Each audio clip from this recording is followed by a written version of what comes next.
Oi, gente, boa tarde. Eu vou tentar falar rapidamente, brevemente, sobre o que aconteceu comigo nesse final de ano. Já tem uns 2 ou 3 meses, eu acho, que eu passei em consulta. E eu recebi um diagnóstico que eu, só vi em série, sabe? Que na minha cabeça acontecia em determinadas situações, era uma coisa assim, bem distante, sabe? Mas parece que não. Eu acho que a primeira vez que eu ouvi esse termo foi no Chicago Med. Chicago Med ou no House, que falava sobre TEPs, que são os soldados que vão pra guerra, né? Mas o TEPT vai muito além disso. E aí, eu não tô aqui pra falar de forma médica nem nada, eu tô dando pra dar minha experiência. E aí eu fui no site do Drauzio e aqui diz assim: transtorno do estresse pós-traumático é um distúrbio de ansiedade que se manifesta em decorrência de o portador ter sofrido experiências de atos violentos ou de situações traumáticas. E pode ser um ato ou vários atos. E não necessariamente tem que ser assim: eu fui pra guerra esse mês e na semana seguinte eu vou ser diagnosticado ou eu vou saber disso que aconteceu, entende? Porque eu, por exemplo, eu tenho vários motivos, né? Mas eu acho que a minha capacidade de ressignificar, de reinvenção, a minha capacidade que vem de Deus, né? Eu acho que Deus, ele me confundiu com algo.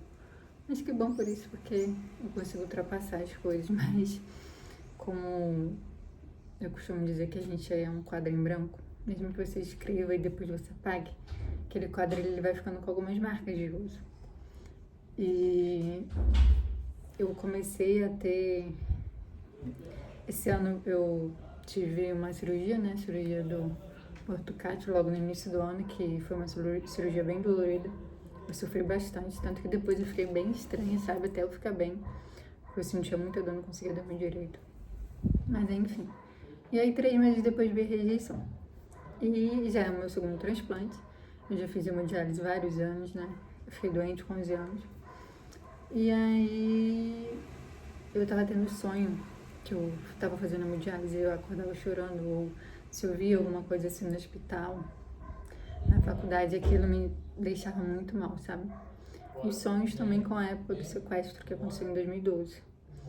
E em relação ao sequestro, eu percebi isso também numa... Tava na Paulista e tava tendo uma manifestação. E apesar de eu ser a favor da polícia, eu senti medo de passar ali no meio, sabe? Foi estranho. Mas aí eu tava acontecendo umas coisas assim, sabe? De ansiedade e tudo mais. Por mais que eu faça meditação, devocional, e seja uma pessoa que acredite muito em Deus. Até por isso que eu tô aqui. Senão,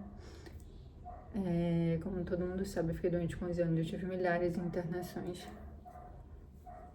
Mas enfim, aí eu fui diagnosticada com isso aí. Só que hoje eu escutei um conto budista. Eu gosto de escutar alguns contos assim. Eu gosto de judaísmo. E eu gosto de coisas que acrescentem, independente de religião. Eu sou cristã, mas independente de religião. E aí, gente, a pessoa com TEPT, ela pode ter ansiedade, ela pode evitar passar por certos lugares, evitar de ver certas pessoas, ou gatilhos podem fazer a pessoa, sabe, ficar em hipervigilância, ou mesmo se isolar. Então, são muitos fatores, cada um tem uma experiência pessoal. E eu tava lendo hoje do conto, esqueci de falar do conto. O conto budista fala assim: eu não sou isso, sabe? Eu não sou tal coisa, eu não sou ansiosa, eu tenho pensamentos de ansiedade, eu não sou medrosa, eu tenho pensamentos de medo.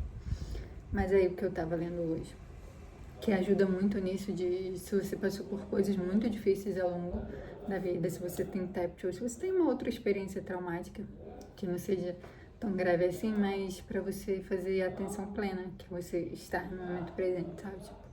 Eu tô aqui, tô olhando pro céu, o vento tá batendo aqui, ou alguma coisa assim que te traga pra realidade.